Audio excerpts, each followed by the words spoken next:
Bonjour à toutes et à tous, bienvenue dans cet auditorium du musée de la chasse et de la nature où on va parler de forêt, on va parler de forêt sensible, c'est le titre de notre rencontre. Alors on va parler de forêt sensible, donc on va parler de sensations, et on va pas seulement en parler, on va essayer de vivre, de partager des sensations. Avant même de vous présenter les invités qui sont à cette tribune, je vous propose de partir pour un petit voyage sensoriel d'une dizaine de minutes. Alors, installez-vous confortablement dans votre fauteuil, fermez les yeux, de toute façon on va faire le noir dans la salle. Prenez vos aises, les fauteuils sont confortables, et en plus on n'est pas super nombreux, donc il y a de la place. Laissez-vous aller, on s'occupe de tout, et on se retrouve dans 10 minutes. À tout de suite.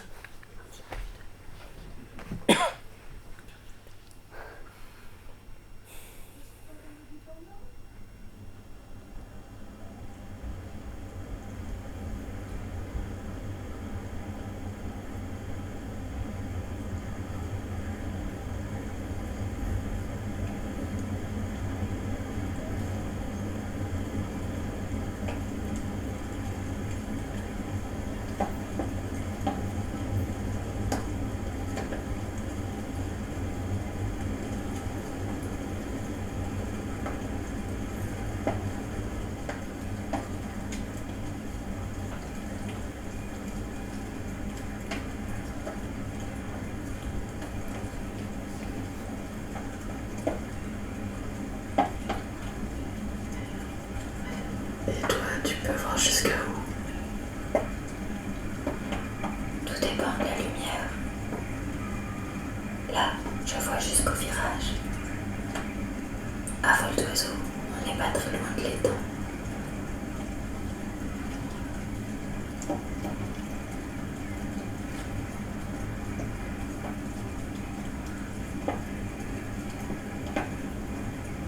Moi, j'adore être posté ici, en hauteur, à écouter le silence.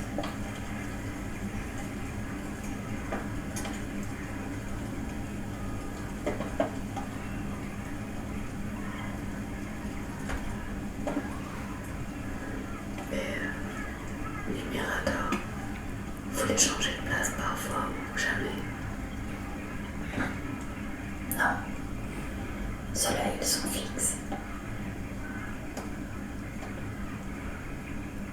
Dans celui-là, il y a 4 fenêtres, donc il y a plus de chances pour qu'en bas, on puisse voir nos ombres. Quand on bouge, il faut toujours avoir des gestes lents pour ne pas se trahir.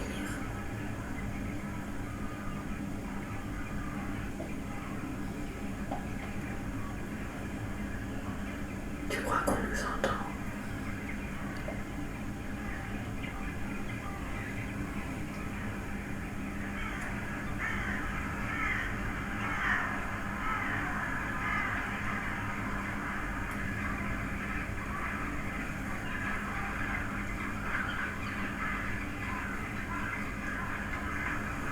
Dans l'eau, j'ai vu une sorte de mousse blanche qui flotte à la surface. Oui, elle s'étale de plus en plus. On peut la voir jusqu'au chemin qui monte vers la plaine.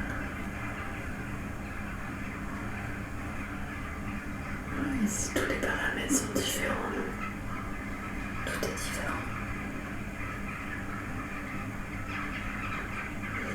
Moi là-bas, j'ai déjà vu des feux follets. On a déjà vu. Non, J'aurais presque pu les toucher, mais au moment où j'allais mettre la main, ils ont disparu.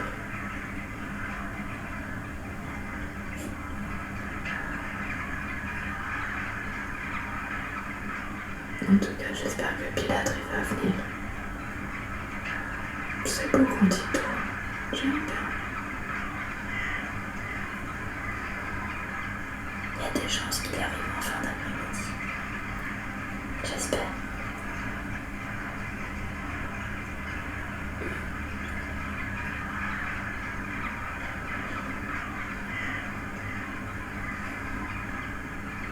Je pense qu'on va rester encore longtemps.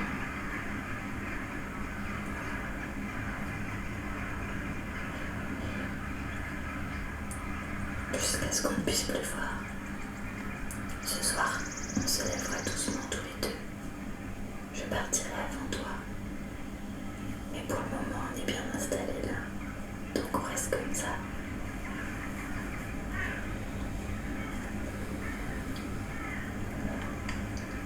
Tiens, tu entends? Je dirais Pilâtre, mais je vois pas bien avec les branches. Il se rapproche. C'est lui, c'est sûr. Il a sa découssure à l'épaule. Vous avez l'air complètement perdu là. Peut-être.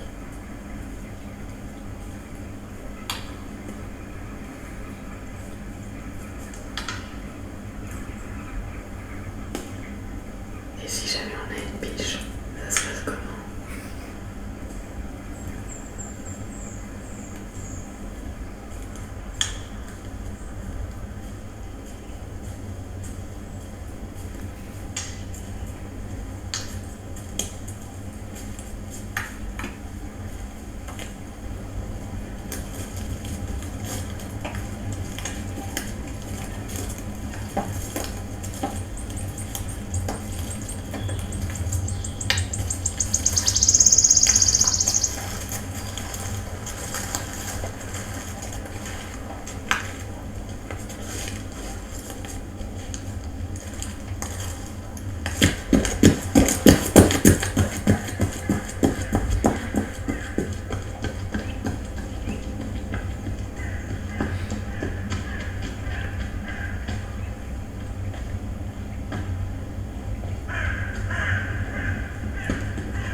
Il est.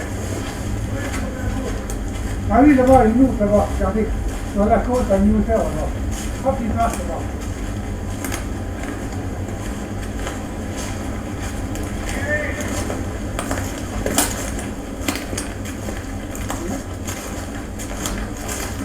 Oui, mais je pense qu'on prend les ampoules, là. On prend le petit bout? Ah si. Non, mais en revenant. En revenant, oui. Ben, on prend la côte, au-dessus de la fondation, Ah oui, puis on revient. et puis après, on revient comme ça.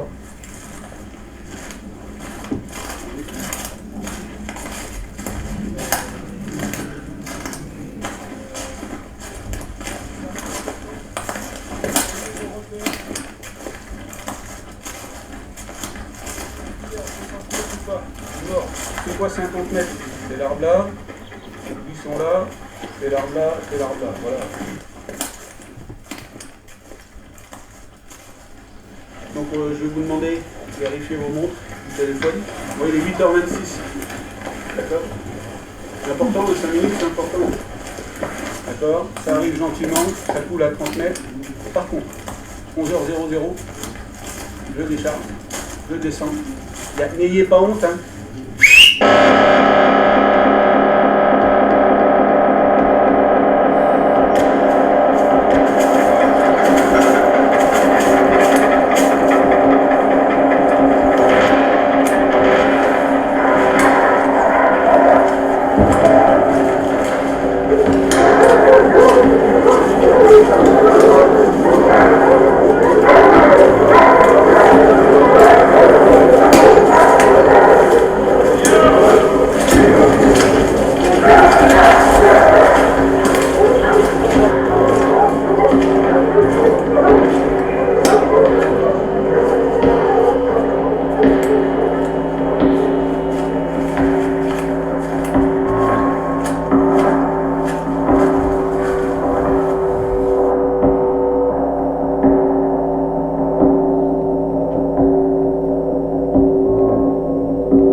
cherché, il a fini par s'échapper pour ne pas être pris. Je vous le dis comme ça, je voulais l'attraper avec les dents. C'est pour cette raison que je courais la bouche ouverte. Le plaisir a pris peur et s'est mis à courir si vite dans l'autre sens que je ne pouvais pas l'attraper. Alors que je restais un moment à reprendre mon souffle, la pluie, qui a l'habitude que l'on m'ouvre la bouche pour elle, a pensé que je l'attendais et s'est mise à tomber sur moi. Elle visait ma langue. Je froissais les yeux, tout bien pliés au maximum pour qu'elle ne rentre pas. Elle m'inondait le visage et ma chemise avec. En me voyant immobile, le plaisir qui se cachait a fini par venir. Il a coulé en même temps que mes larmes de sommeil.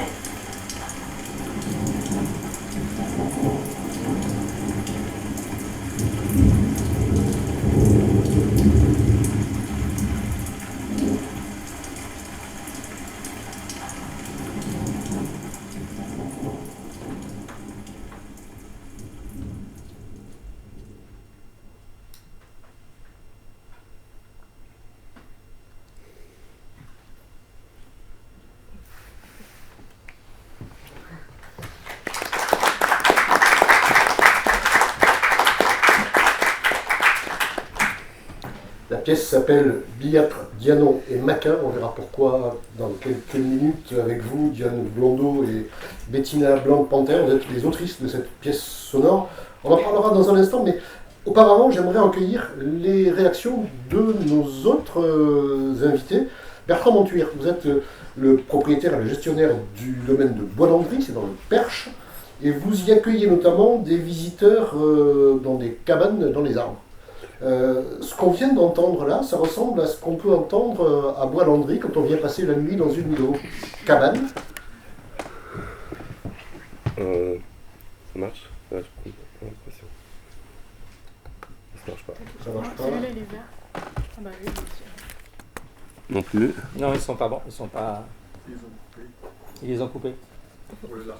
Ouais. Oui, je dirais oui pour certains bruits.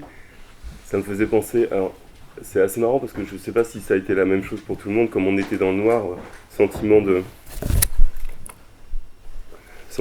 que c'était forcément la nuit. Sauf que on a entendu David qui donnait des consignes. Oui, consignes de chasse, bien évidemment. Dans les cabanes, on peut pas entendre de consignes de chasse parce qu'on ne chasse pas au moment où on accueille des personnes dans les cabanes. Mais ouais, je pense que dans toutes les forêts françaises, on peut entendre quasiment des sons assez proches. On l'a abordé hier quand on parlait des différents types de forêts. Donc oui, j'avais par certains côtés l'impression qu'on pouvait être au domaine Bois-Landry. Et pourtant, je pense que chaque forêt doit avoir un son différent. Patrick Barre, vous êtes photographe, pas spécialement photographe de nature. Vous êtes un photographe d'actualité, vous avez travaillé avec de grandes agences, Rafo, Editing. Voilà. Vous avez passé un an à Bois-Landry. Vous avez passé un an à Bois-Landry et vous en avez rapporté ce livre qui s'appelle « Promenons-nous dans le bois ». J'aimerais que vous nous parliez, alors pas de ce que vous avez vu, ça on va y venir, mais de ce que vous avez entendu vous, à Bois-Landry. Peu ou prou ce qu'on vient d'entendre, pour vous dire la vérité. Ça m'a ramené à plusieurs moments de cette année passée au Bois-Landry. Peut-être parce qu'on était plongé dans l'obscurité et que du coup on a une perception décalée sensorielle. Ça m'a ramené aux nuits que j'ai passées en forêt. Parce que j'ai aussi beaucoup passé des nuits dans cette forêt du Bois-Landry. Et toute la première partie m'a ramené là. Ensuite, effectivement, ça m'a ramené au moment où j'ai suivi les chasseurs. Donc là, tout à fait la même chose. Et enfin, j'étais aussi sensible à ce qui s'est dit à la toute fin, à propos du désir. Je rajouterais, à propos du plaisir, pardon d'ailleurs, et je rajouterais au plaisir une dimension supplémentaire, à mon avis, inhérente à la forêt et à la chasse, qui est la question du désir, mais on aura l'occasion d'y revenir.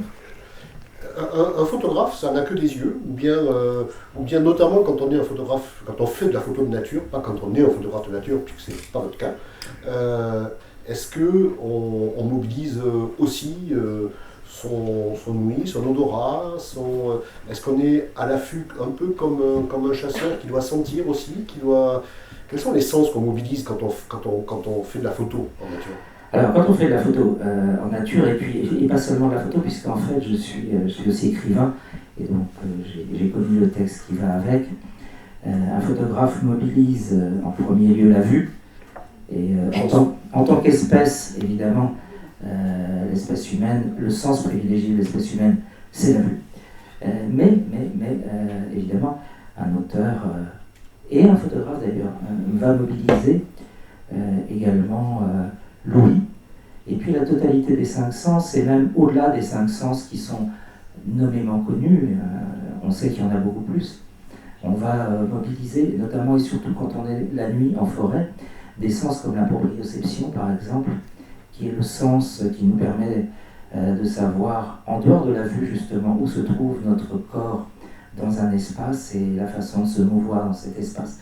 Donc en réalité, on mobilise la totalité des 12 ou 13 sens que nous connaissons, dont nous connaissons l'existence à ce jour. Est-ce que c'est encore plus vrai quand on fait de la photo en forêt que quand on fait de la photo d'actualité, par exemple dans un moment de tension sociale ou de violence etc. Non, c'est toujours vrai, c'est la même chose tout le temps. C'est-à-dire que si vous êtes dans la forêt, évidemment c'est ça, mais si vous êtes sur un terrain de conflit, pour tout un tas de raisons évidentes et d'autres non évidentes, c'est également la même chose, c'est nécessaire. Mais si vous êtes, pour prendre un exemple le plus heureux, sur une piste de danse sur laquelle des danseurs évoluent et que vous avez l'œil collé au viseur de votre appareil photo, donc vous ne voyez pas en dehors de votre viseur ce qui se passe autour de vous. C'est la totalité des sens qui sont à l'œuvre pour évoluer au milieu des danseurs également. Donc la photographie est un acte éminemment sensoriel. Alors, on va faire une tentative hardie sur le plan technique. On va essayer de joindre Baptiste Lignel, qui est là, qui nous entend et que nous voyons, qui nous voit. Alors, Baptiste, il était là hier, et puis entre-temps, il est arrivé un truc terriblement banal. Il a attrapé le Covid. Donc, merci Baptiste d'être là à distance. Je ne sais pas si vous avez pu entendre la pièce sonore qu'on vient d'entendre et si vous pouvez réagir à ce qu'on a entendu. Et malheureusement, je n'ai rien entendu. Et puis que moi, j'étais un peu dans le petit local technique d'une certaine manière et il n'y avait pas de prise de son en direct sur la salle. Donc je n'ai la grande frustration de ne pas pouvoir commenter d'aucune manière ce qui s'est passé. Il n'y avait pas de retour. Donc je précise quand même que vous aussi, vous êtes photojournaliste. On va parler de Sauvage, un livre magnifique que vous publiez avec Gilles Clément. On va parler dans quelques minutes de Sauvage et de vos photos. Alors, Diane Blondeau et Bettina Blanc-Panthère, donc vous êtes les autrices de cette pièce. Diane Blondeau, au départ, je crois que vous êtes musicienne, vous êtes pianiste, c'est ça ? J'ai fait du piano. Mais vous n'êtes pas... Je suis D'accord. Et Bettina, vous êtes autrice, avec le micro c'est mieux. Vous êtes autrice, photographe, vous aussi, vidéaste. Comment est-ce que ce projet est né ? Comment ça a démarré cette affaire-là ? Pour ma part, c'est une invitation au départ de Bettina sur la création sonore de sa prochaine pièce chorégraphique, qui s'appelle Secretly Trouble, qu'on a présenté un extrait hier au Théâtre de Vanves. Et par rapport à la création, Bettina en parlera mieux, mais à la création de cette pièce, il était question à un moment donné de faire plein d'enregistrements sonores dans différentes forêts. Et donc on a cherché, prospecté pour trouver des résidences, puis il y a eu celle-ci. Alors celle-ci justement, on l'a pas dit, mais on est où là ? Donc on est dans les Ardennes, à la fondation... Dans le domaine de Belleval. à la Fondation. Il faut aller la jouer Fondation dans le François domaine de Sommer. Bellevalle qui n'est pas complètement étranger à l'endroit où nous sommes. Donc, puisque, je vais finir, puisque c'est un domaine qui est une propriété de la Fondation François Sommer et qui est géré par la Fondation François Sommer. Qu'est-ce qu'il a de particulier, ce domaine de Bellevalle? La particularité, c'est qu'il y a une école de chasse. Ouais. Et donc c'est pour ça que vous l'avez choisi? Alors, je remonte juste encore un tout petit peu. Pardon. Non, c'est comme ça, je donne Ouais. En fait, du coup, cette pièce chorégraphique qui est en train de se former, l'enjeu pour nous dans le corps, c'était de travailler la sensation et l'état d'être exposé au regard et vulnérable dans cette exposition, de se sentir toujours à l'affût de ce qui pourrait nous arriver. Et en même temps, l'état d'exposition, c'est celui qui nous permet de prendre la parole, d'être visible et de pouvoir agir sur son environnement. Et à partir de ça, on a donc voulu récolter des sons de forêt et on s'est dit, tiens, l'endroit... Je comprends pas. La forêt, c'est l'endroit où on est caché. C'est Voilà, l'endroit où on est caché, c'est pas excusez-moi, l'endroit où on j'ai est fait exposé. Expliquez-moi. Voilà. Alors, parce que, du coup, cet univers... On va dans la forêt pour se cacher. Voilà. Pas pour se montrer à tout le monde, sinon c'est pas un combat. Du coup, ce personnage évolue dans la pièce de danse dans un paysage un petit peu imaginaire qui est celui de l'intime. Et qu'est-ce que c'était que l'intime? Ça peut être la chambre d'adolescent où on a peur que les parents ouvrent la porte.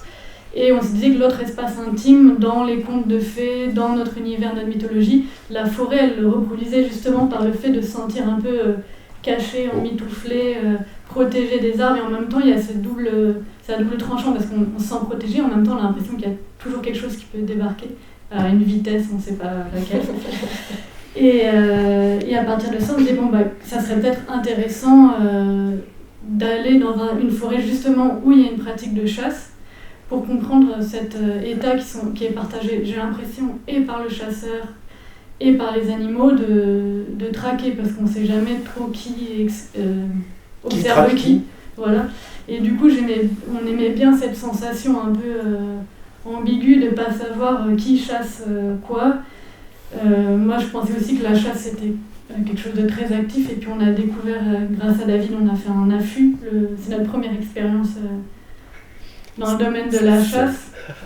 Et l'affût, en fait, on est resté 3 heures dans le froid, en haut d'un mirador, à ne pas faire de bruit et attendre que les animaux passent. Et puis, on avait plutôt l'impression que c'était nous qui devions nous cacher et pas faire de bruit pour pas être vus. Et du coup, c'est cet état de corps qu'on avait aussi envie de retranscrire dans le son. Vous êtes allé chercher une sorte de côté contemplatif de la chasse? Le côté... Ou c'est une aberration, ce que je dis là? J'ai l'impression que ça fait est allé à l'inconnu, parce que pour moi, quand on est arrivé dans la forêt pour enregistrer les sons, qu'il y avait l'école de chasse, on ne savait pas encore s'il était possible ou pas de participer à une chasse. Et on avait plein de questions et plein d'inconnus. Puis du coup, David il nous a permis d'assister à 2 chasses différentes. Et dans le travail sonore, l'affût, ça a été aussi un moment où en fait on était donc chacune avec un chasseur différent dans un mirador. Puis moi j'avais le micro et le chasseur avait son fusil. Et il fallait pas faire de bruit, mais j'ai passé mon temps à lui poser des questions en chuchotant.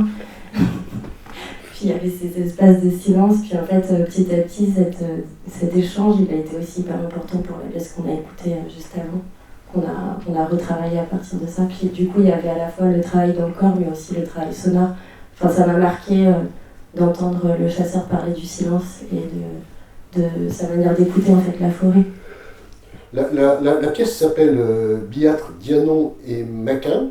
Alors, j'ai pas compris. Mais vous m'avez expliqué. Ils m'ont expliqué que Biatre et Maquin, ce sont 2 vocables qui désignent le sanglier. Le marcassin. Le marcassin. Un maquin, vous savez ça Marcassin.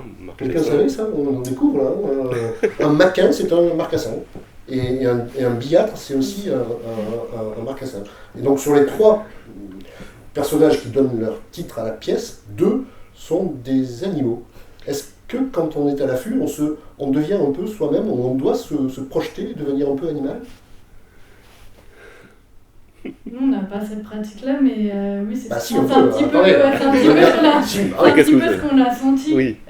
Et en fait, alors, pour nous, l'enjeu aussi de cette pièce sonore, c'était, d'accord, on est dans un cadre de chasse, mais extraire le côté, voilà, on va chasser du sanglier pour plutôt se pencher sur la sensation de la chasse. Et à partir de ça, on voulait, par exemple, dans toutes les phrases qu'on a repris, parce qu'en fait, c'est du montage aussi de... C'est pas du live, c'est pas du direct. Tout est réécrit par rapport à des dialogues qu'on a pu avoir, donc il y a et un peu de documentaire et de la fiction parce qu'on réécrit le dialogue. Et l'idée pour nous c'était d'enlever à chaque fois le vocabulaire qui nous ramenait au temps présent de là c'est des sangliers qu'on est en train de chasser pour pas savoir qu'est-ce qu'on était en train vraiment de faire. On voulait garder une part de mystère sur... Enfin justement, à la fin, il y a une sorte de réponse à qu'est-ce qu'on traque. Voilà, la traque c'est pas forcément celle du cervidé pour nous là. Est-ce que je peux me permettre d'intervenir? Bien sûr, Bertrand. Ce que je trouve intéressant, c'est qu'à travers ce que vous dites, on sent bien dans vos manières de vous exprimer au début de la performance ou de votre enregistrement que c'est très nouveau. On sent bien qu'il y a une sorte de... On voit bien le côté surprise, qu'est-ce qui se passe, il ne faut pas faire de bruit, c'est silencieux et tout. Et je pensais à deux petites choses. Moi, il y a une chose que j'ai toujours adoré faire, je ne sais pas d'où ça vient, c'est marcher la nuit en forêt. Et il y avait un sentiment qui correspondait un petit peu à ça, parce que finalement, les scènes de chasse, c'est en journée, donc, mais on avait l'impression qu'on était à la forêt en pleine nuit. On a fait ce qu'il fallait pour moi. Voilà. Et après, quand on parle de bruit, moi, il y a deux choses qui viennent en moi quand on parle de bruit en forêt. Ça renvoie à un arbre qui tombe. Ça, c'est parce qu'il y a l'activité, on parle beaucoup faune sauvage, chasse et faune sauvage, là, mais il y a vraiment cette dimension. Et une balle qui claque, quoi, un coup de fusil. Et je trouve que c'est intéressant parce qu'on parlait tout à l'heure du documentaire, il y a eu un documentaire aussi qui a été tourné sur la chasse du chevreuil de Vendée. Et c'est une chose qui est incroyable pendant le documentaire qui dure 56 minutes, c'est que quand on est en action de chasse, on entend à peu près toutes les 20-30 secondes. Alors c'est pas des... Ce qu'on entend souvent dans les forêts, c'est beaucoup de coups de carabine, c'est juste toutes les 30-40 secondes. Et il y a plein de silence entre les deux. Et je trouvais que ça ressortait bien à travers ce qu'on a entendu. Est-ce que vous avez eu peur pendant votre j'ai quand même une petite expérience, Bettina n'était pas avec moi, mais au moment de la traque, il y a un sanglier. On entend, en fait, je me souviens plus de son nom, le monsieur qu'on accompagnait, qui dit regardez le sanglier, donc il s'échappe. Puis en fait, 5 minutes plus tard, il m'a vraiment littéralement foncé dessus. Donc j'ai juste eu le temps de me pousser. Mais je pense qu'à ce moment-là, j'ai eu un peu peur. Mais sinon... ça fait peur, la forêt. Alors, c'est vrai que nous, on s'était dit aussi qu'on allait enregistrer des sons de la nuit, puis on n'a pas vraiment osé. Enfin, on n'est pas... on y allait un petit peu, à Belleval, ça peut être... À Belleval, c'est quand même... Mais voilà, on avait plus peur. C'est un territoire, Belleval, c'est quand même dans les Ardennes, c'est quand même... Voilà, quand on arrive à Belleval, on arrive quelque part. Donc c'est vrai que si vous arrivez là-bas pour la première fois, vous dites « Ah, on va la nuit se promener... Et c'est surtout qu'il avait beaucoup plu, enfin il a plu tout le temps, et puis il y avait des mares d'eau jusque-là, donc on se disait qu'on allait se faire aspirer. Il faisait très froid. Vous savez le vent, ça fait rêver votre truc. On a super envie d'y aller. C'est vrai que ça donne envie. Et c'est vrai que la forêt, globalement, ça fait peur, quoi. C'est super flippant ce truc. C'est plein de trucs organiques, griffus, gluants, vaseux. Là, je cite François Terrasson, qui a écrit en 1988 un bouquin remarquable qui s'appelle La peur de la nature, justement. Il opposait à ce que nous donne à percevoir la nature, ce qu'il appelle la culture pub, qui présente comme propre tout ce qui est rectiligne, monoculturel, uniforme, chimique, brillant, lisse, net, bref, artificiel et maîtrisé. Baptiste Hélignel, la peur et la maîtrise, c'est justement les intitulés des 2 premiers chapitres de Sauvage, ce livre de photos que vous publiez, donc avec les textes de Gilles Clément. Vous nous dites un mot sur ce projet et sur ce bouquin. Après, on va regarder un certain nombre de vos photos, mais d'abord, comment est-ce qu'un photographe d'actualité, un photojournaliste, se met à aller chercher un paysagiste mondialiste pour aller faire un bouquin ensemble. Comment ça marche cette affaire-là? Il y a beaucoup d'aspects dans votre question. Le point de départ de ce projet, ça a été vraiment la rencontre, entre guillemets, du mot sauvage. Et quand je l'ai vu, c'était la couverture d'un magazine, tout simplement.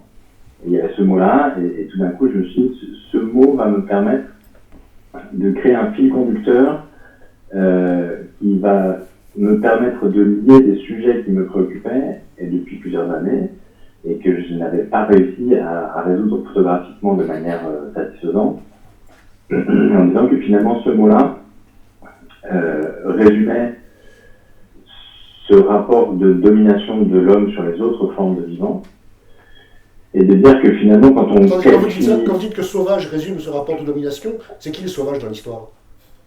Et justement, quand on qualifie quelqu'un ou quelque chose de sauvage, finalement on le dégrade dans son statut, et puisqu'il est dégradé dans son statut, il n'a plus les mêmes droits.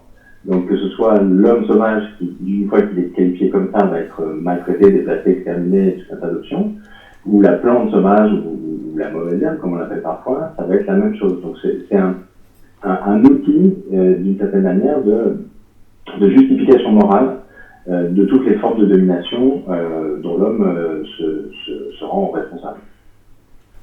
Donc vous êtes parti de ce mot-là, avec votre regard de photojournaliste. Et alors, pourquoi être allé chercher des images de nature, on va dire ce mot-là, on va utiliser ce mot-là, c'est peut-être le plus simple à ce stade, ces images de nature plutôt que des images d'actu, des images de... Bien sûr, c'est vrai que dans mon travail photographique, c'est un projet qui est absolument différent de tout ce que j'ai fait avant.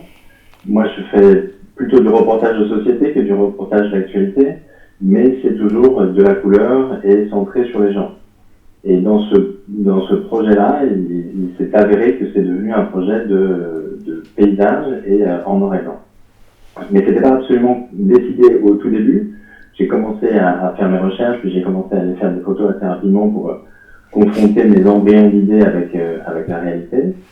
Et assez vite, je me suis rendu compte que le paysage était en même temps intéressant comme vocabulaire à apprendre pour moi, mais aussi me permettrait de raconter des sujets que je voulais raconter avec une certaine dose d'abstraction. Et donc pour répondre à votre question précédente sur Gilles Clément... Oui, qu'est-ce qu'il vient faire dans l'histoire? Jusque-là, on l'a perdu, lui. On l'a perdu, mais d'ailleurs on l'a perdu. D'ailleurs on l'a vraiment perdu parce que... Voilà. Sur scène aussi.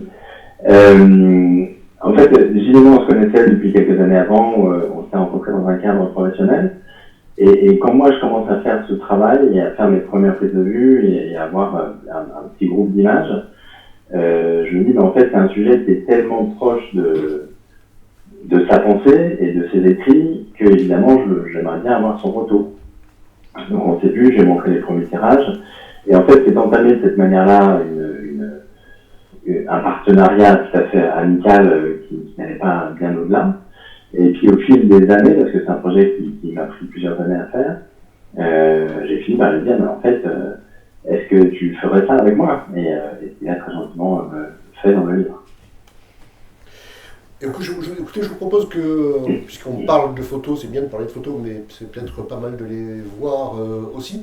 Je vous propose qu'on prenne un petit peu de temps pour feuilleter quelques images de votre bouquin. Alors là aussi, on va encore tenter une expérience. Baptiste, vous êtes là? Vous êtes figé? Oui, je suis là. Je suis en train de m'en occuper. Voilà, alors c'est Baptiste qui va partager son écran. Ça marche. Est-ce qu'on peut baisser un peu la lumière de la salle, peut-être, Bertrand? Baptiste, on vous laisse dérouler votre diaporama et c'est vous qui commentez. D'accord. Alors, est-ce qu'on peut revenir juste sur la typo du titre? C'est quoi qu'on voit? C'est un barbelé ou une ronce? C'est les deux, justement. Et il y a toute une réflexion dans la mise en page du livre et donc sur le logo que vous voyez là, qui fait le titre sur la couverture, d'une référence au graphisme, on va dire, du 19e siècle, qui a été un peu le moment, on en reparlera, d'une intensification d'un rapport d'exploitation sur les formes de vivant, et qui en même temps était un moment littéraire d'abondance, de littéraire du voyage, de littéraire de l'autre, de l'exotique, et au point d'aller au-delà avec Jules Verne, au-delà du connu, quoi. Et donc, dans le traitement graphique qu'on avait avec le graphiste, cette volonté de faire cette référence-là, et ce qui serpente entre les lettres du texte, c'est d'un côté la ronce, qui est donc un système de défense naturel de la part des végétaux, et à droite, on a le barbelé, qui est un système de défense inventé dans le cadre de la Première Guerre mondiale, tout à fait humain. Donc en fait, on a une similitude de forme, mais avec des objectifs qui ne sont pas très différents, mais avec une efficacité différente quand même. Et la toute première image du livre, c'est cette ronce, justement, donc qui fait écho à ce qu'on avait sur la couverture, et qui est pour moi une manière de repartir à un des premiers textes qui met en scène finalement ce rapport de l'homme avec le reste du vivant, qui est tout simplement la Bible. Et au moment où Adam et Ève sont chassés parce qu'ils ont fait des coquineries, il y a cette notion, il y a dans le texte ces mots qui disent tu devras te battre contre les épis, tu devras te battre contre les ronces. Donc dès ce texte fondateur dans la culture chrétienne, en tout cas, il y a cette mise en scène d'un rapport conflictuel avec le végétal. Alors que si on se place du point de vue du végétal, la ronce est simplement une phase qu'on appelle la friche armée, c'est-à-dire que c'est une protection pour que les jeunes arbustes puissent se développer sans être grignotés par tous les animaux qui traînent dans le coin. Pas de ronce, pas de chêne. Pas de ronce, pas de chêne. Pas de ronce, pas de forêt en fait, oui, simplement. En sachant que spontanément, la nature, j'utilise ce terme de manière un peu vague, va naturellement faire de la forêt. Donc son but, c'est de faire de la forêt. Donc cette étape-là de la friche armée, elle est tout simplement essentielle pour que la forêt puisse se développer. Dans beaucoup des photos, on va peut-être pas se regarder, mais dans beaucoup des photos, j'ai essayé de choisir des endroits où il y avait parfois, quand j'y suis parvenu, une superposition de différents aspects de mon projet. Donc ici, on a cette ronce-là, mais l'endroit où cette image a été faite, c'est ce qu'on appelle le quartier des murs à pêche à Montreuil, et qui était un ancien quartier de production de fruits et de légumes, qui aujourd'hui est abandonné pour la plupart des parcelles, et qui est entre-temps devenu un lieu où se réfugient les populations semi-nomades. Donc il y a cette dualité c'est un lieu de nature qui se développe spontanément, et c'est aussi un lieu de refuge pour des gens qui sont dans une marginalité par rapport à la construction urbaine qui ne leur donne pas nécessairement de place. Donc c'est une image de nature, mais donnée à 10 stations de métro d'ici. Exactement. J'aimais beaucoup ce que disait Bettina tout à l'heure sur l'ambivalence du rapport à la forêt, et c'est vrai que c'est une des choses qui rend l'expérience, c'est ce dont vous avez discuté tout à l'heure, l'expérience d'être en forêt si intense, c'est qu'il y a la fascination mêlée parfois avec de la peur, et dans cette image-là, moi ce qui me plaisait, c'est de représenter un petit refuge, donc comme une petite grotte, un petit tunnel, et qu'on peut voir soit comme un refuge, soit comme une zone d'ombre, et qui de cette manière-là est un peu effrayant. Et en fait, cet endroit-là, cette forêt-là, c'est précisément l'endroit où s'est réimplanté le premier couple de loups en 1992. Donc là aussi, on commence le travail. On est dans le parc du Mercantour. Exactement. Mais dans la zone spécifique où ce couple s'était installé. Et donc vous disiez tout à l'heure que j'ai une activité de journalisme, effectivement, donc là ça ne se voit pas nécessairement dans les images, dans une volonté d'être plus graphique et d'être plus esthétique d'une certaine manière, c'est un mot qui n'est pas bien.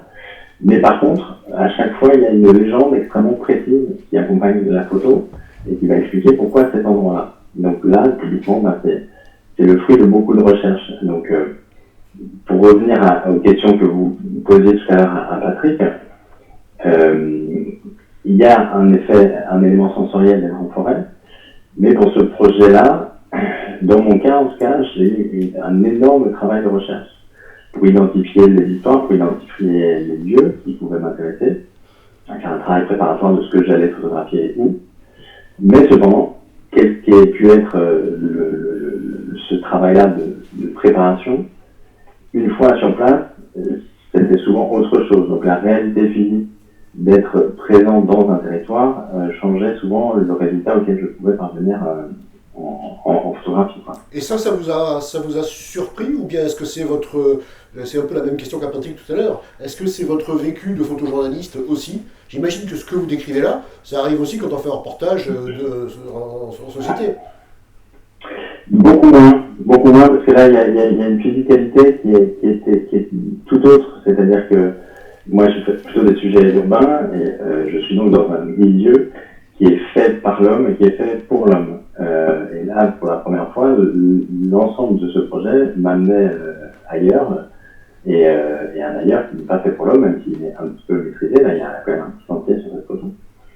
Et donc, j'ai découvert la randonnée, j'ai découvert le bivouac, j'ai découvert la montagne, j'ai découvert toutes ces choses-là que je ne connaissais pas. Donc, il y a quand même une expérience physique du vécu qui est d'une autre nature. Et comme c'était dit tout à l'heure, marcher dans la forêt la nuit ou dormir, bivouaquer sous les étoiles, c'est des expériences sensorielles qui sont d'une autre nature. Vous avez eu peur, vous aussi? Bien sûr, et puis comme vous le rappeliez, c'est le titre du premier chapitre. C'est le premier chapitre du bouquin, c'est pour ça que je vous pose la question. Pourquoi peur? Pourquoi ça fait peur? Mais en fait, quand la structuration du livre, elle correspond à deux temporalités. Il y a la temporalité de l'espèce humaine, d'une certaine manière, qui au tout début était à égalité avec les autres animaux, essentiellement. Et donc, il n'était pas plus fort, il n'était pas plus armé que les autres. Et donc, quand il sortait de sa grotte, il y avait de fortes chances qu'il ne revienne pas le soir. Quoi. Donc, il y avait une réalité de la fragilité de la vie. Après, va naître le jardinage et une forme de maîtrise, d'une certaine manière, de l'agriculture. Ensuite, va naître l'intensification qui nous amène à l'exploitation, donc c'est pour ça que je parlais notamment du Ménoviel, c'est quand même un virage majeur. Et finalement, le dernier chapitre du livre, c'est la résistance, donc de quelle manière est-ce qu'aujourd'hui on repense ces modèles-là, et historiquement, il y a eu des moments, notamment vis-à-vis des esclaves, qui se sont opposés aux formes de domination dont ils étaient l'objet. Donc c'est en même temps ce temps très long de l'humanité, et en même temps, au sein de chacune de notre vie, à nous tous dans cette salle, c'est des sentiments qu'on a probablement vécus, ou des choses qu'on a probablement faites. On a sûrement eu peur un jour en forêt, on a sûrement fait un jardin un jour, et on a sûrement un jour été fâché parce que le système nous semblait insupportable et nous donnait envie de rentrer en résistance. Vous disiez que ces deux temporalités... Le dernier chapitre s'appelle Résistance. Qu'est-ce qui résiste? C'est l'homme qui résiste à l'homme, ou c'est la nature qui résiste à l'homme? Parce que on voit des images de ZAD, dans le bouquin, on voit voilà. La résistance, c'est la résistance de qui? C'est plutôt la résistance de l'homme. La résistance de l'homme face à une vision de l'illusion de la maîtrise, quoi, qui n'est qu'une illusion, évidemment. Quoi.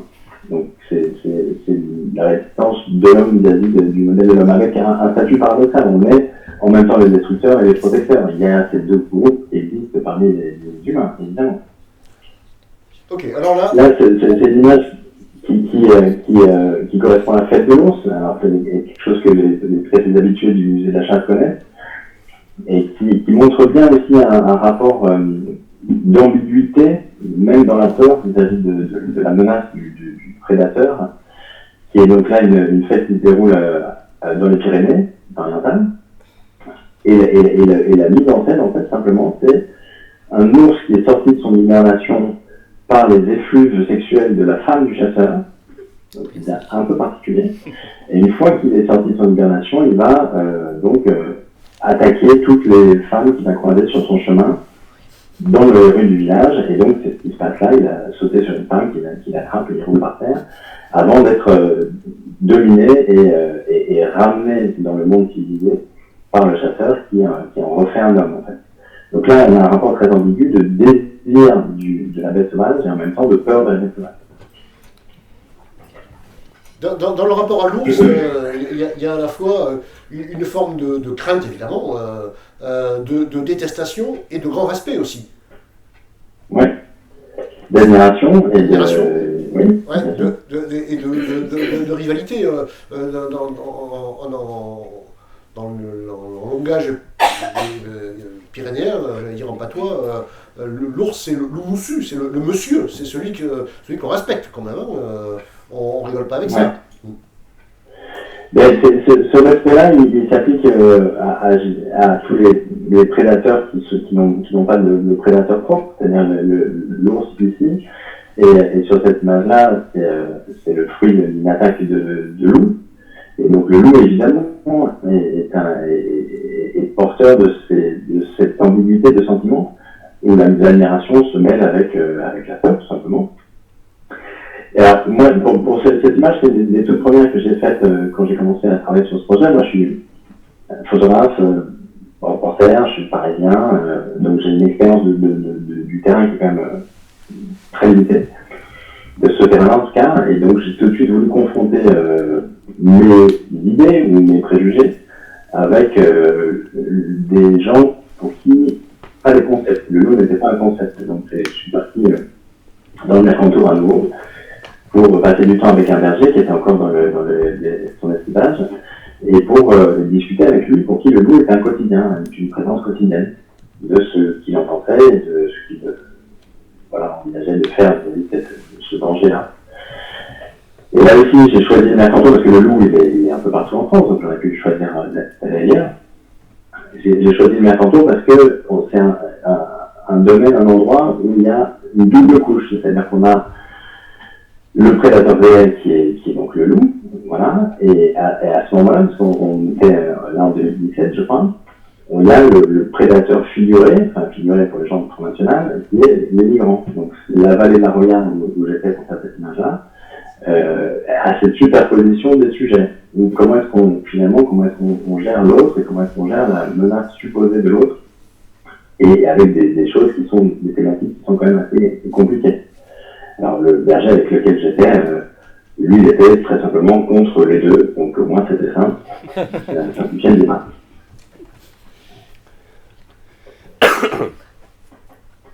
Voilà une image de Belval, où j'ai eu la chance moi aussi de faire une résidence pendant plusieurs semaines et d'avoir ce parc à ma disposition, et avec ce type d'image. Bon, en fait, le contenu, c'est l'endroit où les sangliers viennent s'épouiller ou s'absorber les parasites plutôt. Et ce qui donne, moi, pour mon regard extérieur et mon regard visuel, quelque chose de très sculptural et d'extrêmement esthétique. Vous avez parlé de parc. Est-ce qu'un parc peut être sauvage ? On en arrive à la complexité de la manière de penser notre interaction avec le vivant. Et est-ce que l'enclos est la solution? Est-ce que la mise sous cloche est une solution? Quelle est la solution? Est-ce que la forêt en libre développement est la solution? C'est des sujets qui sont extrêmement passionnants. François Terrasson, que je citais tout à l'heure, disait que une réserve naturelle, c'est un oxymore. Ça ne peut pas marcher, ça n'existe pas une réserve naturelle. Ça ne peut pas exister. Ouais. Exactement.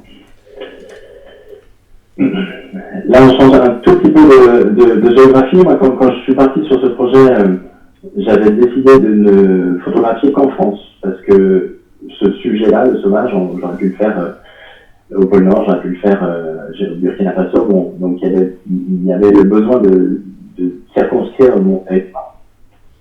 Et il se trouve que la France a un long passé colonial, et ce qui se traduit aujourd'hui par des départements d'outre-mer. Donc ici on est à La Réunion, avec une vigueur végétale qui est absolument époustouflante, et face à laquelle on va opposer avec des petits moyens, des outils pour se rassurer. Donc là, la religion, en France, c'est une statue d'Alias, ce petit alcôve de PHP, et qui est supposé, d'une manière magique, protéger la population de l'intensité des éléments, quoi.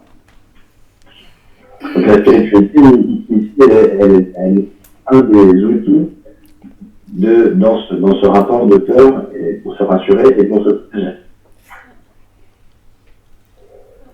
Oups. Oh, on l'a perdu.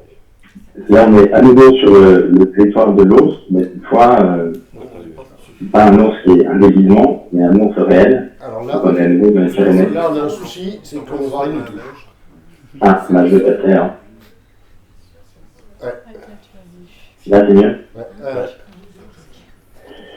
Je vais arrêter de vous interrompre, Baptiste, pour accélérer un petit peu, parce que voilà,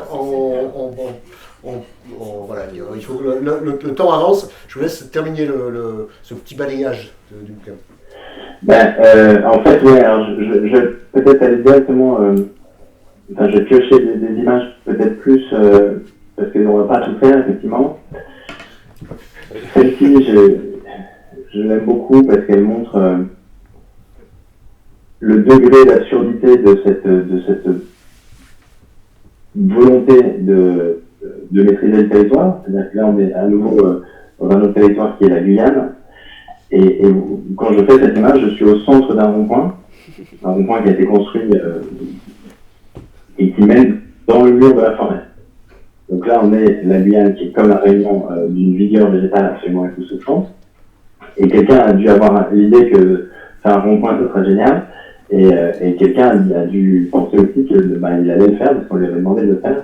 Donc là, on a cette confrontation très littérale entre le délire, fantasme de territoire de l'humain face à une réalité végétale qui est d'une autre échelle et d'une autre puissance. Je vais aller pour quelque chose. Hop. Il y a plein d'histoires, et alors j'ai envie de tout faire raconter, mais c'est un peu compliqué. Je sais. Encore deux. Donc là, on est dans la zone autour de la porte de la Chapelle, à une époque où les migrants n'étaient peut-être pas acceptés comme ils le sont aujourd'hui, et donc contraints à se réfugier dans des interstices de la ville. Donc ici, derrière le bord de l'autoroute, tout simplement.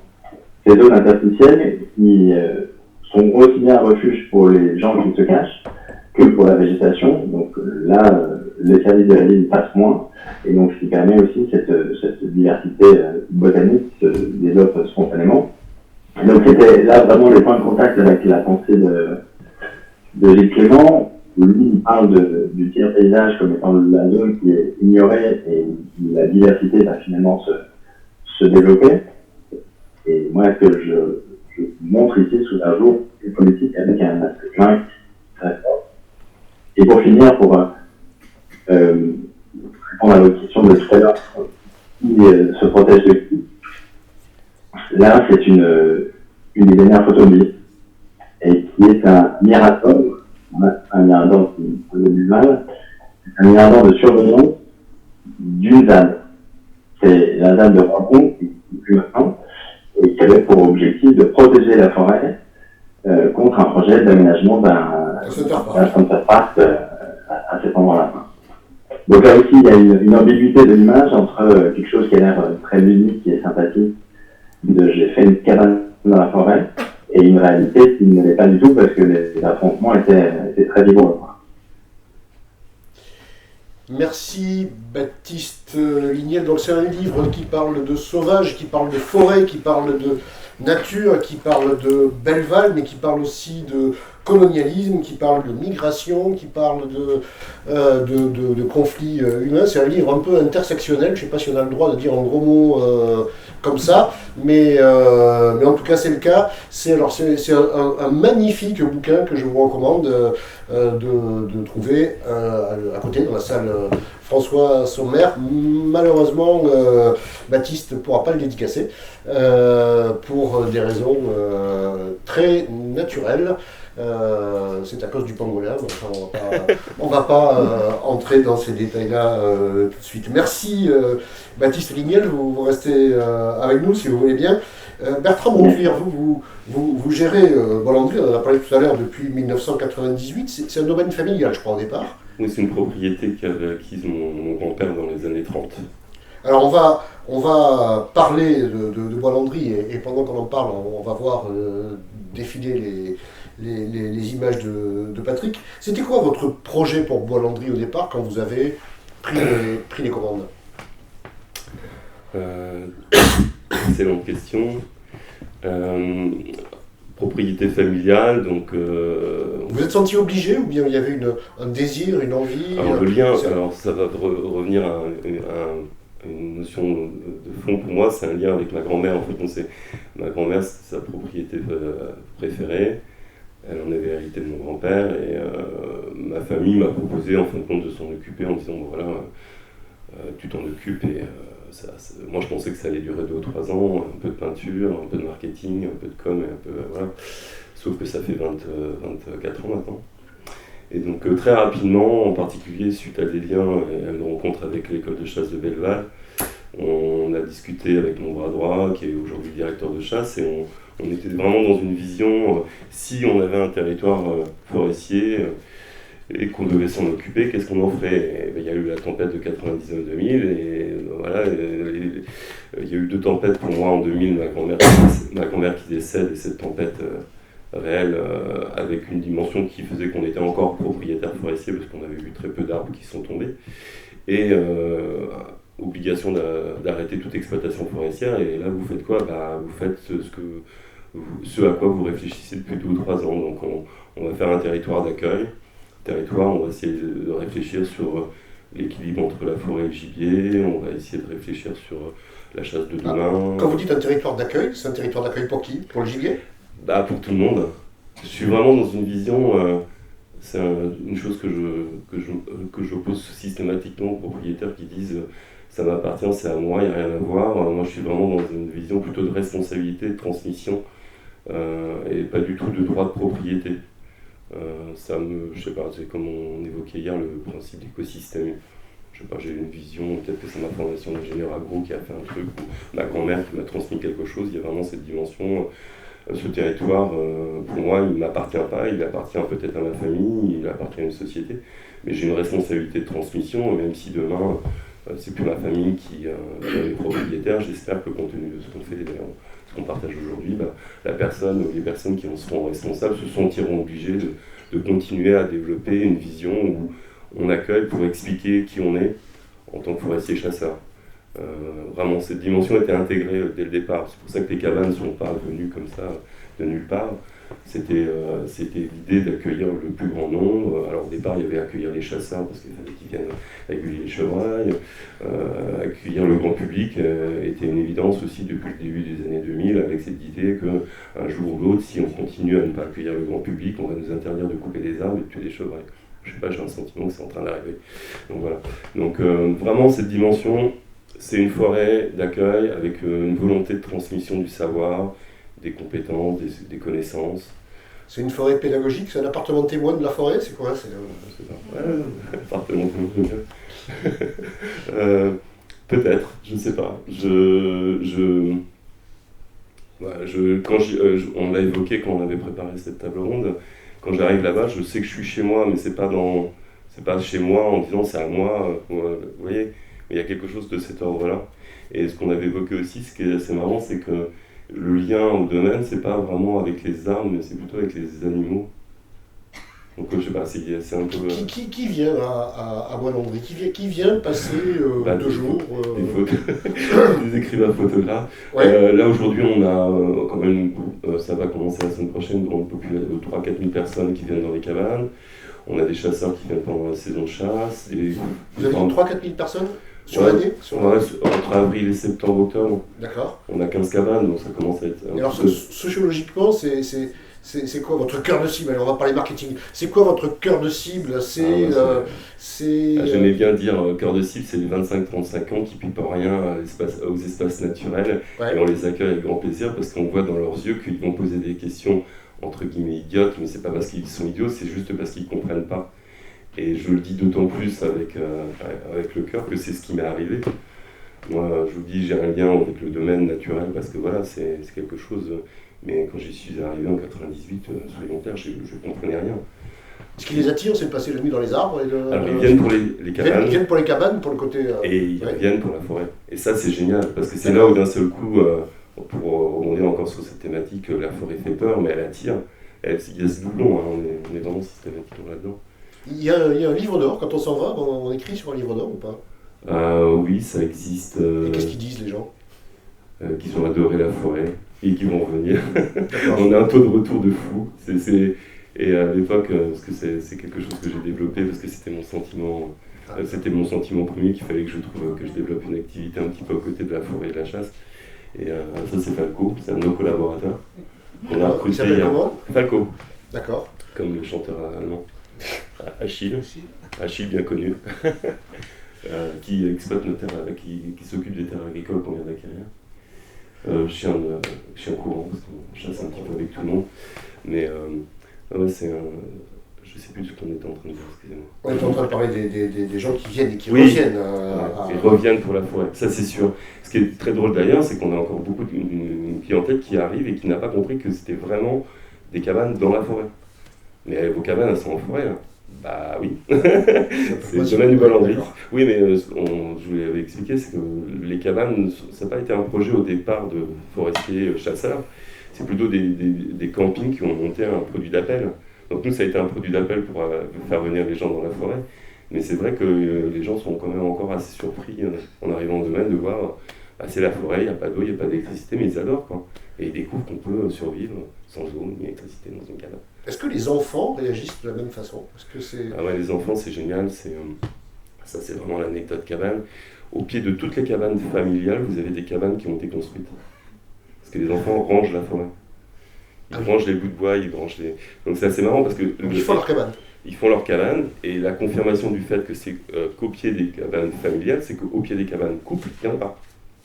Donc ça marche, les adultes ne rangent pas la forêt. Je voudrais revenir à l'histoire de la peur dont on parlait tout à l'heure. Les enfants, ils ont peur aussi, ou bien est-ce que la peur de la forêt, c'est un truc qui vient quand on grandit? Oui, je pense que les adultes ont peur aussi. Patrick pourra... les adultes ont peur aussi, bien sûr. Moi j'ai un souvenir comme ça, je traverse la forêt et j'avais mon chien à labrador noir et j'oublie qu'il est avec moi. Et il me passe dans les jambes, mais je vous jure, j'ai fait un saut, mais c'était dingue, je ne m'attendais pas du tout à ça. Une anecdote, c'est on fait un tournage, une radio qui était venue interviewer les clients des cabanes le matin, et on demande à une petite fille, alors qu'est-ce qu'il y avait dans le panier petit déjeuner? Ah, il y avait des jus d'orange d'ananas, ah d'accord, super. Et t'as eu peur? Non, on n'a pas dormi. Ah, c'est rigolo ça. Alors. Patrick, oui. Un mot sur la peur et la forêt, puisqu'on en parle depuis un petit moment. Ouais. On aura l'occasion d'y revenir, mais j'ai une longue expérience commune avec des peuples autochtones d'Amazonie. Et en fait, il y a une chose qui leur est commune à ces peuples autochtones d'Amazonie, c'est le fait que la forêt, c'est un paradoxe puisque c'est l'Amazonie, la forêt n'est pas un lieu pour l'homme. C'est-à-dire que les peuples amazoniens vivent généralement le long des rivières, qui sont les véritables routes de l'Amazonie, et ne s'aventurent en forêt que pour des propos essentiellement liés à la chasse, à la cueillette et à la collecte de plantes médicinales. Mais dans l'esprit des peuples amazoniens, la forêt est un lieu dans lequel on n'est qu'un invité. Voilà. Et donc, ça n'est pas un lieu pour vivre. On va continuer nos échanges, mais évidemment, si vous souhaitez intervenir, quand vous le souhaitez, si vous voulez contester, protester, questionner, interroger, poursuivre, etc., n'hésitez pas, levez la main, d'ailleurs c'est le cas, et un micro parviendra jusqu'à vous. Oui, je ne sais pas si vous en avez parlé au début, mais en quoi consiste en fait une école de la chasse?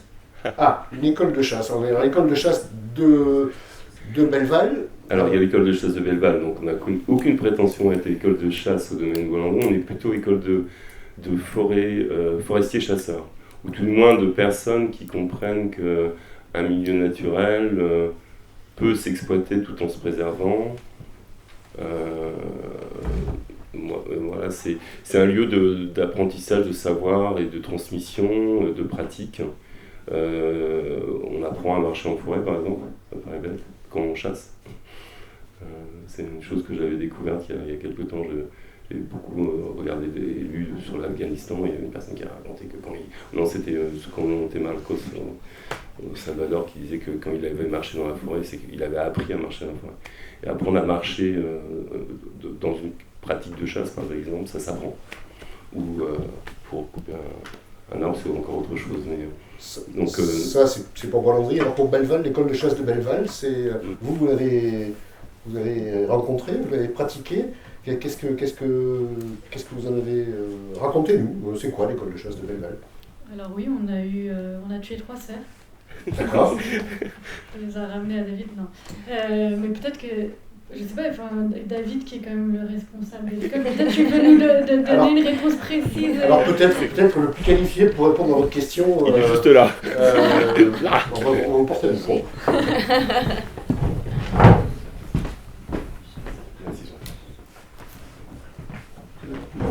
Trop long parce que pour répondre à monsieur quand même. Donc en fait c'est un lieu d'échange où on invite les chasseurs à réfléchir sur l'approche d'ailleurs qu'ils ont de la forêt, des écosystèmes forestiers et du rôle que la chasse peut jouer dans le dispositif.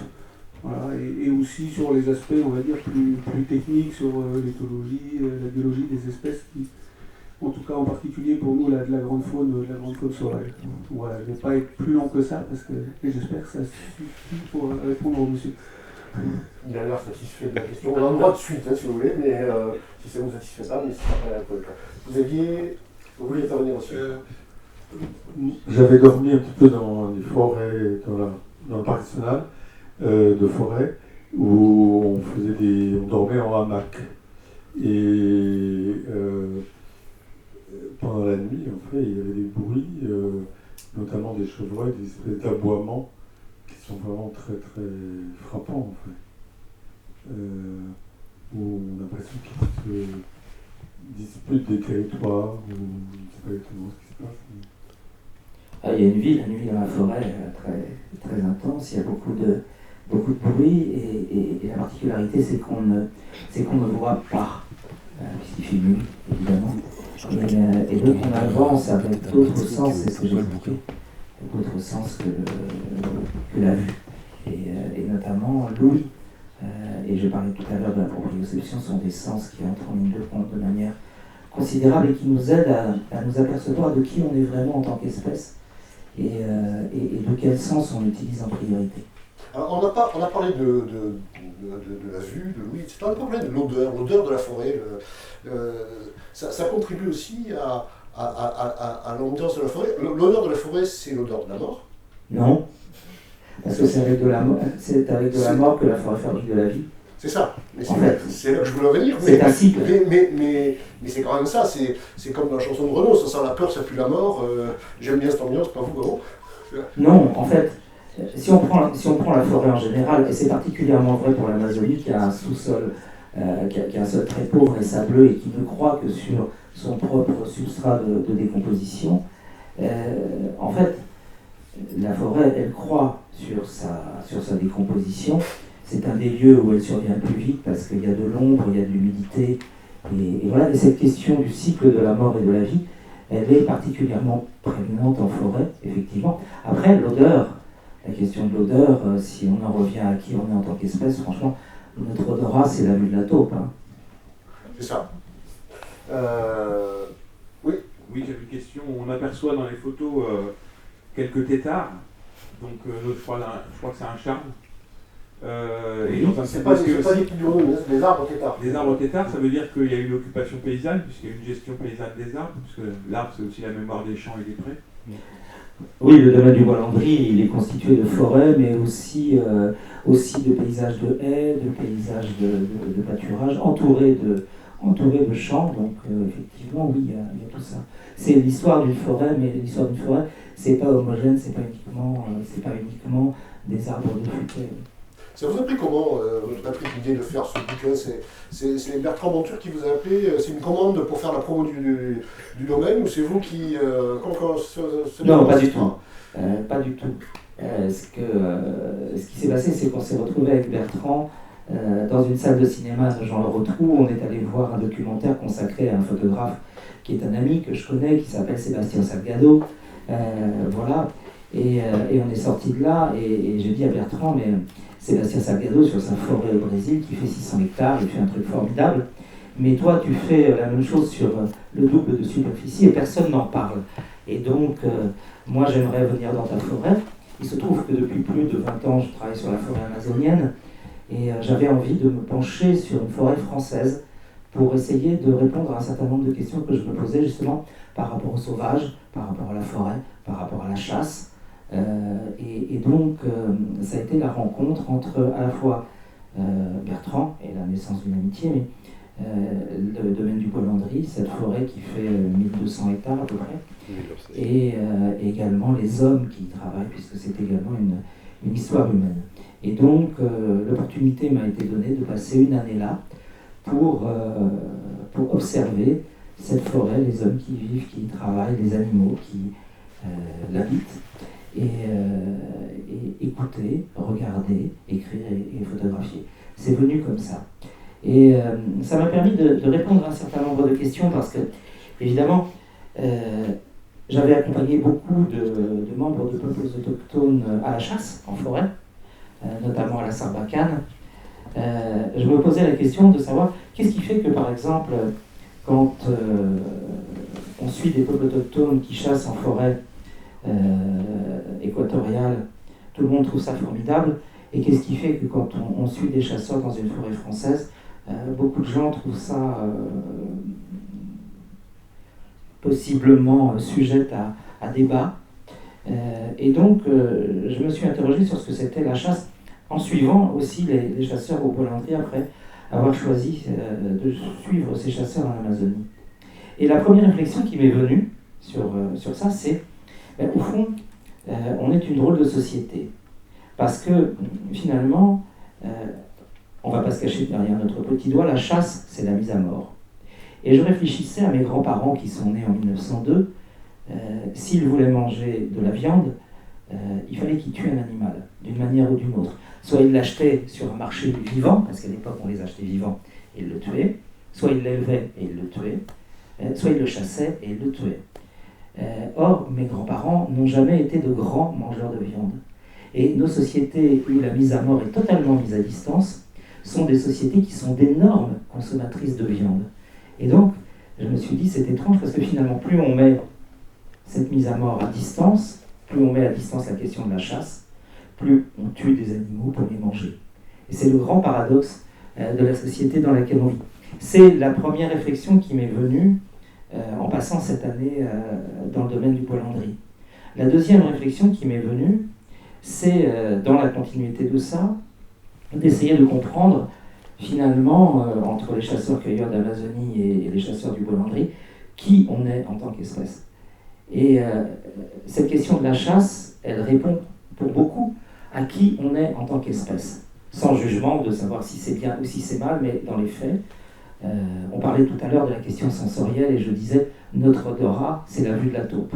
Et bien, il y a un certain nombre de millions d'années, on est justement sorti de la forêt.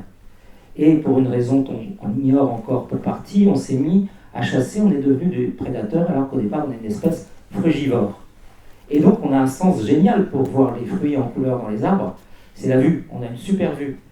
Sauf que si on se transforme en prédateur, pas de peau, on va devenir des prédateurs qui chassent avec des sens qui ne sont pas du tout faits pour.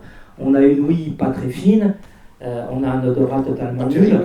À côté d'un loup, c'est rien. On n'a pas de petite moustache qui nous... Et voilà, donc le seul truc, à part le fait qu'on n'a pas de poils, donc on peut courser n'importe quel animal et l'épuiser par hyperthermie, on n'est pas très très bon. Donc ça nous oblige à quoi? Ça nous oblige à... Parce que le gibier, en plus, il se planque. Donc ça nous oblige à nous mettre à la place des animaux pour essayer de comprendre et de savoir ce qu'ils font, où ils sont. Ça donne, évidemment, dans l'évolution humaine, la naissance du chamanisme. Ça donne, par les pratiques de chasse partagée, des partages de stratégies et un développement du langage, une capacité à conceptualiser qui va faire à la fin qui nous sommes. Ça donne quelques temps plus tard, il y a peut-être 100 000 ans en tout cas, une rencontre avec une espèce dont on a parlé qui est le loup. Et aujourd'hui, on ne sait plus très bien si les loups nous ont suivis pour donner la domestication et le chien, ou si nous, on a suivi les loups pour apprendre d'eux, de telle sorte qu'on parle de domestication mutuelle et que sociologiquement, on descend peut-être autant du loup qu'on descend biologiquement du loup, d'un ancêtre commun avec les chimpanzés qui seraient un primate. Et au final, eh bien, cette question de la chasse, elle a fini par définir qui nous sommes en tant que super prédateurs, parce qu'au départ, on commence, comme il a été dit tout à l'heure, à peu près au milieu de la chaîne alimentaire. C'est pas gagné, on n'a pas de poils, on n'a pas de griffes, on ne va pas très vite, on ne nage pas très bien. Et finalement, c'est en apprenant à voir l'invisible, en conceptualisant, parce qu'on opère cette modification dans notre alimentation et qu'on devient des prédateurs, qu'on va devenir qui nous sommes. Et finalement, et pour finir, c'est une découverte extrêmement récente, mais on a longtemps pensé que la dopamine, qui est libérée dans les circuits de récompense, était une molécule du plaisir. Et puis finalement, les neurobiologistes se sont aperçus il n'y a pas très longtemps que la dopamine, c'est la molécule du désir. Et c'est pour ça que je parlais de ça tout à l'heure au début. Et en fait, là encore, c'est qui nous sommes, c'est-à-dire qu'il a fallu qu'on ait cet appétit pour la quête, cet appétit pour la traque, et donc la dopamine, le désir, nous a fait qui nous sommes, pour le meilleur comme pour le pire, c'est-à-dire que finalement, en tant qu'espèce, nous sommes une espèce pour qui assez n'est jamais assez.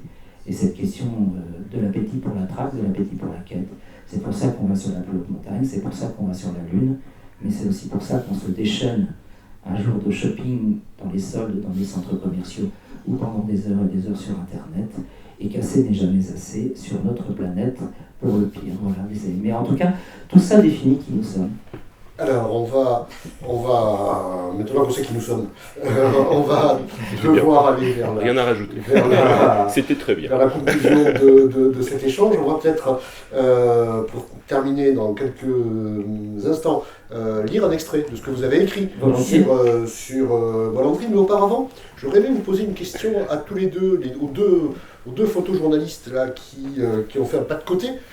J'ai l'impression que vos démarches sont opposées. J'ai l'impression que, Baptiste, vous aviez un projet politique, que vous avez écrit votre livre avant d'aller faire les images, et que vous, Patrick, vous êtes à l'inverse, laissé habiter et imprégné par ce que vous avez vécu à Bois-Landry. Est-ce que les deux me disent « t'as rien compris, arrête avec les questions stupides » ou bien est-ce que vous validez ça?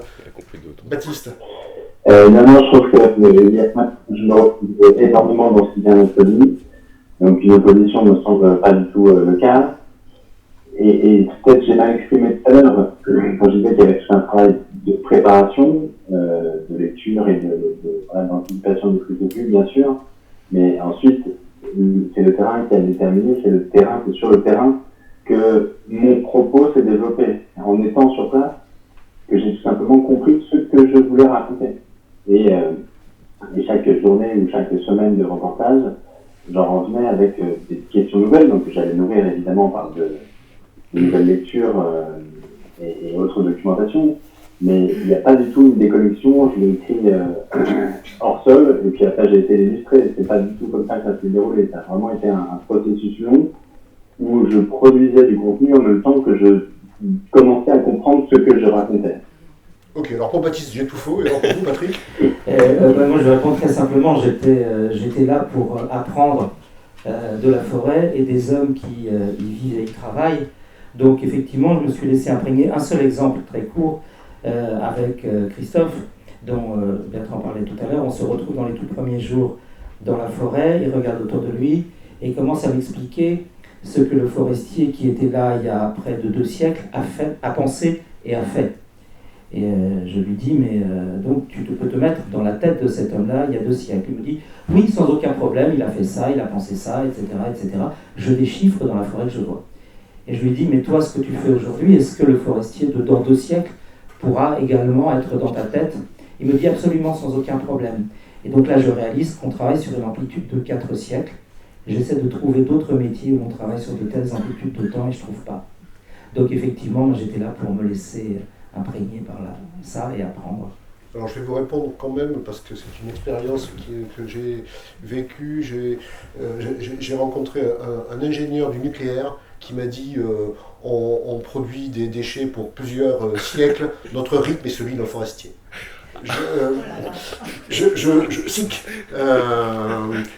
C'était un des dirigeants de l'usine de La Hague. C'est pire, on est en millénaire chez eux. Voilà, mais bon, je ne disais pas ça pour plomber l'ambiance, c'est vous qui m'avez tendu la perche. Un petit extrait. Allez. Le destin de la forêt est lié au nôtre. Ce n'est pas simplement l'avenir des animaux et des plantes qui la peuplent qui est en jeu, mais tout simplement notre pérennité en tant qu'espèce vivante. Nous n'avons plus beaucoup de temps. Nous sommes sortis des forêts il y a bien longtemps pour nous mettre debout. Elles sont nos origines. Et nous sommes en train de devenir des animaux d'intérieur, avec bien peu de chances de survie en tant que tels. Beaucoup dépendra dans les années et les décennies à venir de la façon dont nous nous montrerons capables de comprendre que la forêt, ce ne sont pas seulement les arbres. Beaucoup dépendra du type de relation que nous pourrons établir avec elle, de notre vision, de notre aptitude à passer un nouveau contrat avec la nature. Ce que j'ai appris en cette année passée au Bois-Landry, je le dois au contact des hommes et femmes qui y travaillent pour cet éveil de mes sens et de ma conscience. Je les remercie du fond du cœur. Et je rajouterai que la nature dont je parle, nous en sommes une partie et nous ne vivons pas à l'extérieur de cette nature. Merci beaucoup. Je voudrais prendre des nouvelles pour terminer de Bilâtre, Dianon et Maquin. Qu'est-ce qu'ils vont devenir? C'est quoi l'avenir de cette pièce sonore? C'est quoi son destin? Comment elle va voyager? Comment elle va vivre sa vie? Elle est actuellement exposée à Nice dans un centre d'art. On est exposé pour une pièce sonore? D'accord. Un centre d'art qui était un ancien abattoir, justement. Ok. Qui s'appelle, qui est à côté du chantier 109. Voilà. Sans mauvais jeu de mots. Ok. Donc on peut l'entendre à Nice. Voilà. En ce moment jusqu'au 16 avril. Oui, et puis ça s'arrête là. C'est ok. Eh bien, merci pour de nous avoir fait croiser Dianon, Bilâtre et Maquin. Merci à vous tous, nos intervenants. Merci à la Fondation François Sommer qui nous accueille dans cet auditorium. Merci à Bertrand Le Cellier qui a assuré la régie de cette rencontre en improvisant un peu parce que... oui, Baptiste, vous vouliez prendre... vous vouliez dire un mot? Non. Ok. Merci. Oui, donc il a fallu improviser parce que on a appris donc la maladie de Baptiste peut-être un petit quart d'heure avant de démarrer cette rencontre. Merci à Emmanuel Richard qui va apporter les micros. Le salon se poursuit ce soir jusqu'à 19h. Bonne fin de journée, profitez-en bien.